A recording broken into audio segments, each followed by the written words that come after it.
प्रणाम मां। प्रणाम पिताश्री। पुत्र कार्तिकेय, तुमने ब्रह्मदेव को क्यों बंदी बना रखा है? सृष्टि के आधार प्रणव शब्द के गूढ़ रहस्य से जो अनभिज्ञ हो, वो भला सृष्टि की देखरेख कैसे कर सकते हैं पिताश्री? तो क्या तुम मुझे प्रणव शब्द का रहस्य समझा सकते हो? अवश्य पिताश्री, किंतु प्रणव शब्द का गूढ़ रहस्य केवल एक गुरु ही शिष्य को प्रदान कर सकता है, और ज्ञान के आदान प्रदान की मर्यादा के अनुसार गुरु का स्थान शिष्य से ऊंचा होता है। इसीलिए इस प्रक्रिया में यदि आपको मुझसे गूढ़ रहस्य ज्ञात करना है, तो आपको मुझे स्वयं का गुरु बनाकर स्वयं से उच्च स्थान पर स्थित करना होगा। किंतु पुत्र, ये कैसे संभव है? वो तुम्हारे पिता हैं। माँ, जो ज्ञान देता है उसका स्थान उसकी आयु से निर्धारित नहीं होता।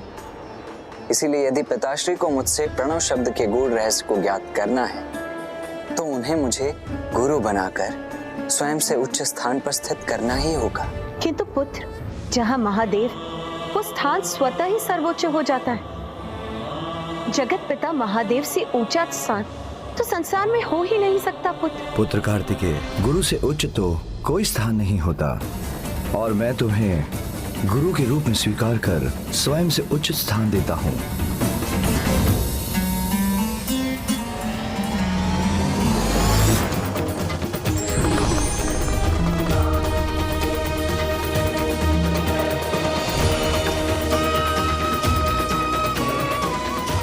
अब गुरु रूप में मुझे उस शब्द का अर्थ समझाइए जो प्रणव शब्द ओम है।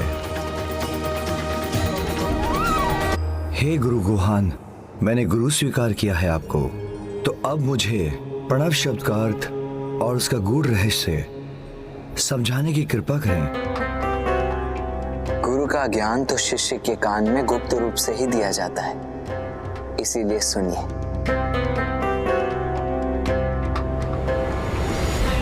प्रणव शब्द अर्थात ओंकार आदि मंत्र है, अनंत ऊर्जा का स्रोत है। आदि मंत्र ओंकार, क्योंकि यदि शिव वाच्य तो आदि मंत्र उनके वाचक, अर्थात वो स्वयं शिव के ही ब्रह्म स्वरूप है। ओम, मैं स्वयं शिव के तेज अर्थात उनकी आंतरिक शक्ति से उत्पन्न हुआ हूँ, इसीलिए मैं भी शिव हूँ और शिव भी मैं। हाँ प्रभु, मैं ही प्रणव हूँ। सुब्रमण्यम, सु अर्थात स्वरूप, ब्रह्म अर्थात ब्रह्म के प्रतीक प्रणव का ही स्वरूप हूँ। लघु ध्वनि रूपी प्रणव शब्द ओम मात्र एक अक्षर नहीं, मात्र एक ध्वनि भी नहीं, किंतु उस अक्षर और ध्वनि में समाहित समस्त सृष्टि का सार है, उसकी रचना का आधार है। इसीलिए कोई भले ही छोटा हो या बड़ा, रचनाकार हो अथवा स्वयं रचना, सभी शिव के ही अंश हैं।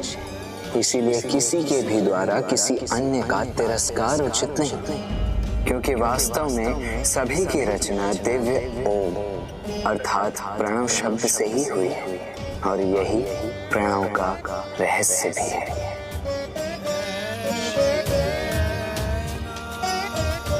क्षमा प्रभु क्षमा, ज्ञान का अहंकार भी कभी कभी अज्ञानता से ग्रस्त कर देता है। मैं सत्य जानकर भी कुछ समझ नहीं पा रहा था। स्वयं को मैं सृष्टि का रचयिता समझता था, किंतु सत्य अब स्पष्ट है। मैं मात्र एक माध्यम हूँ, किंतु सृष्टि की रचना का मूल आधार तो एकमात्र प्रणव शब्द ओमकार ही है। गुरु रूप में मुझे बताने वाले कि प्रणव ही तुम्हारा भी ब्रह्म स्वरूप अर्थात सुब्रमण्यम है, इसलिए आज से तुम्हें भी सुब्रमण्यम कहा जाएगा। सुब्रमण्यम कहा जाएगा। मेरे गुरु बनकर मुझे ज्ञान देने के नाते तुम्हारे नाम के साथ स्वामी भी जुड़ेगा, इसलिए आज से तुम्हें सुब्रमण्यम स्वामी भी कहा जाएगा, इसलिए आज से तुम्हें सुब्रमण्यम स्वामी भी कहा जाएगा। इसलिए आज से तुम्हें सुब्रमण्यम स्वामी भी कहा जाएगा। धन्य है स्वामी आप।